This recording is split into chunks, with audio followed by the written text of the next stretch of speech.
لا حول ولا قوة إلا بالله العلي العظيم.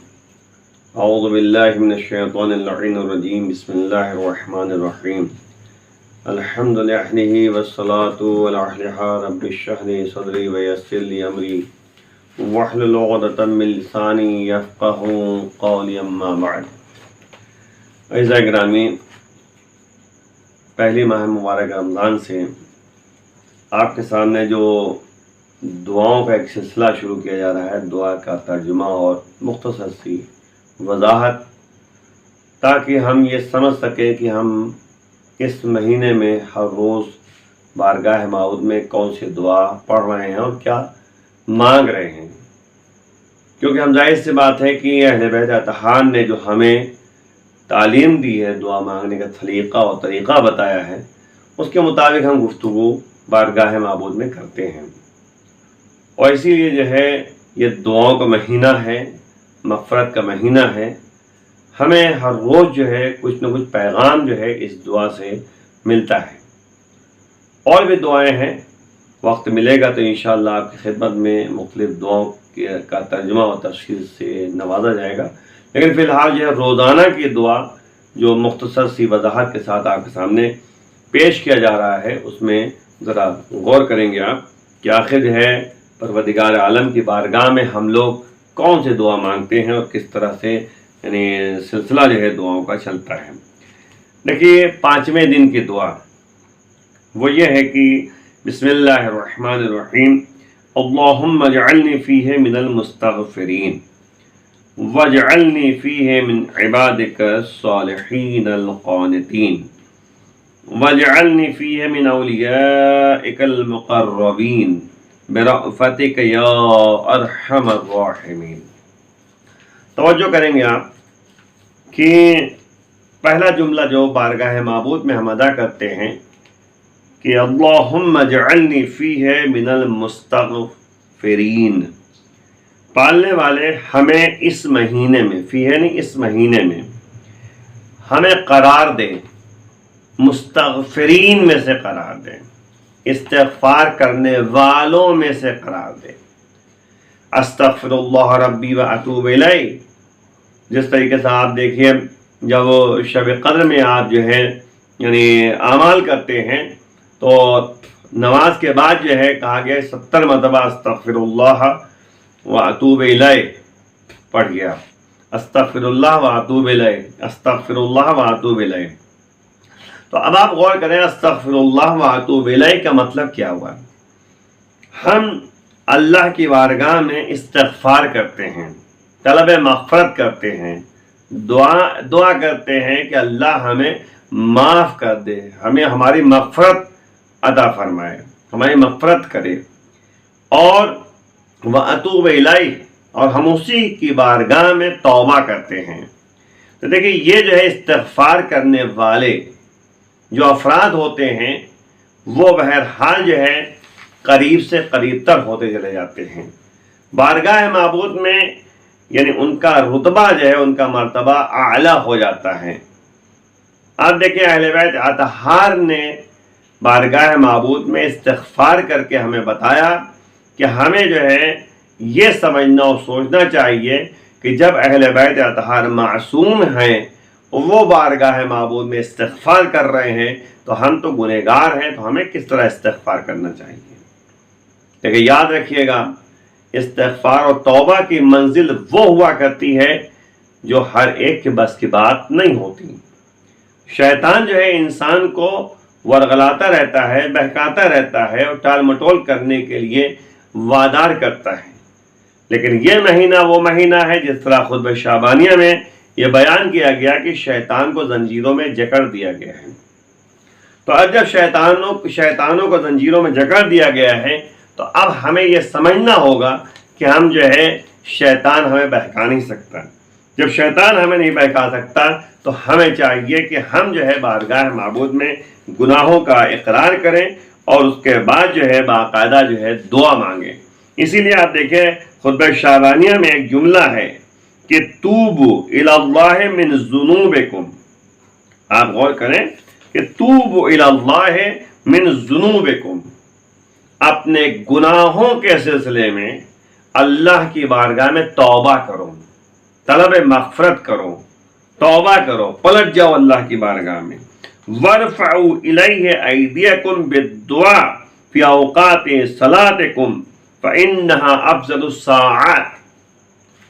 خطبہ شعبانیہ میں نبی فرما رہے ہیں کہ آخر تم جو ہے اپنے ہاتھوں کو اللہ کی بارگاہ میں بلند کرو، بالدعا، دعا کے ذریعے، یعنی دعا کرو، ہاتھوں کو بلند کرو، دعا کرو باقاعدہ۔ فی اوقات صلاتکم، کس وقت دعا کرو؟ تمہاری نماز جب ہوتی ہے اس وقت ہاتھوں کو بلند کرو اور اللہ کی بارگاہ میں دعا کرو۔ فإن افضل الساعات، یہ جو ہے نماز کا وقت جو ہوتا ہے بہترین لمحہ ہوتا ہے، بہترین وقت ہوتا ہے دعا کی قبولیت کے لیے۔ تو استغفار کرنا چاہیے باقاعدہ۔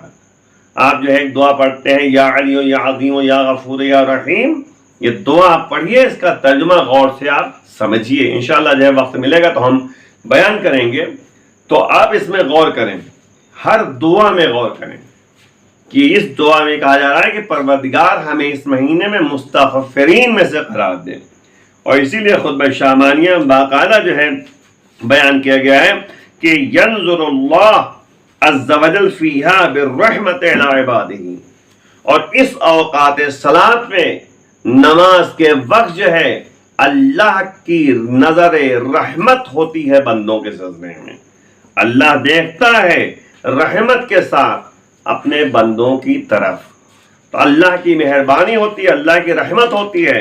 تو ہمیں جو ہے سمجھنا چاہیے اور سوچنا چاہیے کہ آخر کس طریقے سے اللہ کی بارگاہ میں ہم استغفار کرتے ہیں۔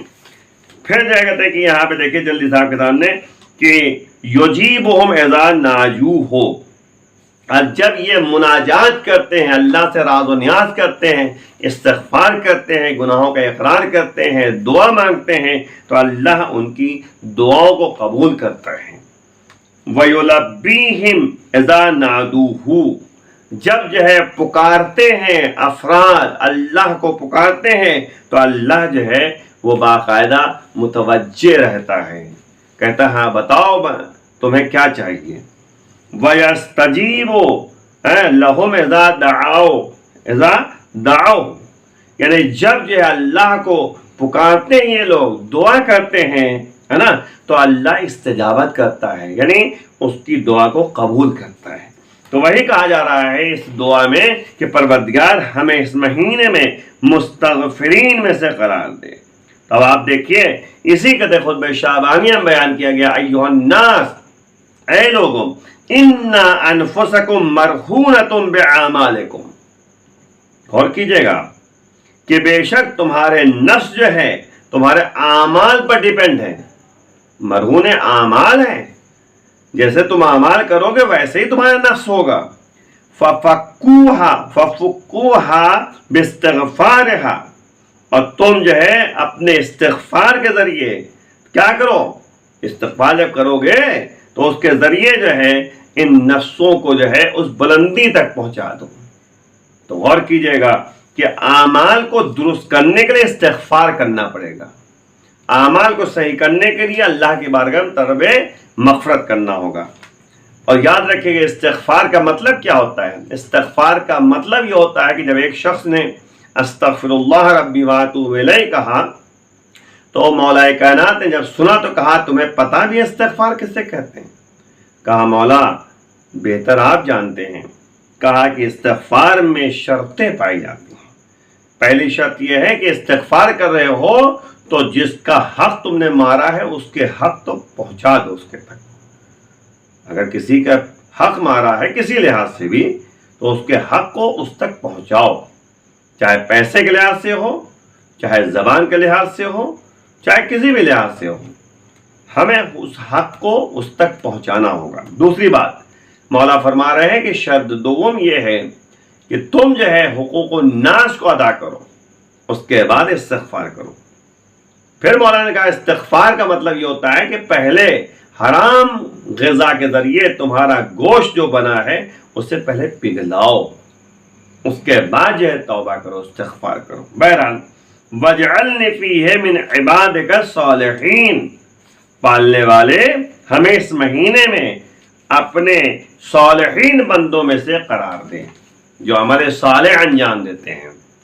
تو صالح بندے کون ہوا کرتے ہیں؟ صالحین کون ہیں؟ جناب ابو الفضل عباس عبد صالح ان کو لقب ملا ہے.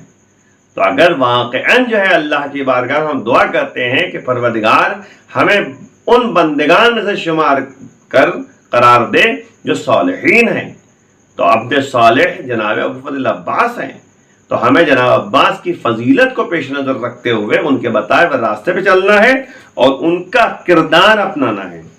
ان کا جو ہے کردار کیا ہے؟ المطیع للہ ولرسولہ. اے عباس، آپ پر سلام ہو کہ آپ نے اللہ اور رسول کے اطاعت میں زندگی بسر کی ہے. آپ جو ہے عباس سے باوفا کہتے ہیں، وفاداری ان کے اندر پائی جاتی ہے. وفاداری کس لحاظ سے؟ اپنے زمانے کے امام کو پہچانا ہے اور امام کے بتائے ہوئے راستے پہ چلے ہیں. واقعاً اگر ہم اب جناب عباس کو مانتے ہیں تو ہمیں ان کے کردار کو پیش نظر رکھتے ہوئے ان کے کردار پر عمل کرنا چاہیے، اطاعت کرنی چاہیے، کہنا ماننا چاہیے. تب عبد صالح میں سے خود شمار پائے قرار پائے گا انسان. تب اس جو ہے یعنی اس کو شمار کیا جائے گا کہ عبد صالح ہے. اب صالحین میں سے القانتین، قانتین کسے کہتے ہیں؟ یعنی پروردگار جو ہے یعنی پروردگار تو مجھے اس ماہ میں نیکوکار یعنی صالحین بندوں میں سے قرار دے، ہے نا، جو تجھ سے لو لگائے ہوئے مناجات کرتے رہتے. قانتین یعنی قنوت جو کرتے ہیں، یعنی قنوت یعنی اللہ کے بارگاہ میں جو لو لگاتے ہیں، اللہ کی بارگاہ میں جو دعائیں مانگتے ہیں. تو ایسے عبد صالح قرار دے جو قانتین ہوں، باقاعدہ جو ہے لو لگائے ہوئے اللہ کی بارگاہ میں متوجہ رہتے ہیں. وَجْعَلْنِ فِيهِ مِنْ أَوْلِيَائِكَ الْمُقَرَّبِينَ. پالنے والے اس مہینے میں مجھے ان اولیاء میں سے قرار دے جو مقرب ہیں، تو اس سے قریب تر ہوتے چلے گئے ہیں. اولیاء کسے کہتے ہیں؟ اولیاء مطلب دوست، چاہنے والے. اور تو پروردگار مجھ کو اس مہینے میں اپنے ان دوستوں میں سے قرار دے جو تیرے مقرب خاص ہیں. اے سب سے زیادہ رحم کرنے والے، بالرأفت کا، اپنی رافت کہتے ہیں رؤوف، رؤوف مانے مہربان. رؤوف کیسے کہتے ہیں؟ مہربان جو ہوتا ہے. رافت مطلب مہربانی. تو پروردگار اپنی مہربانی کے ذریعے جو ہے ہمیں یہ قرار دے. تو یعنی جو باتیں ہمارے سامنے آئی ہیں وہ 3 باتیں ہیں. نمبر 1 مستغفرین میں سے قرار دے، صالحین میں سے قرار دے، اور مقرب دوستوں میں سے قرار دے. یعنی 3 باتیں ہو گئی. تو اب یعنی ہمیں سمجھنا ہے، ایسا کام کرنا ہے جو ان 3 باتوں کی طرف ہم متوجہ کریں. یعنی ایسا نہیں ہو سکتا کہ انسان جو ہوا میں باتیں کریں. زبان سے کہنا بڑا آسان کام ہوتا ہے، عملی جامہ پہنانا مشکل کام ہوتا ہے. تو اب دعا مانگ رہے ہیں تو اس طرح بن کر دکھانا پڑے گا.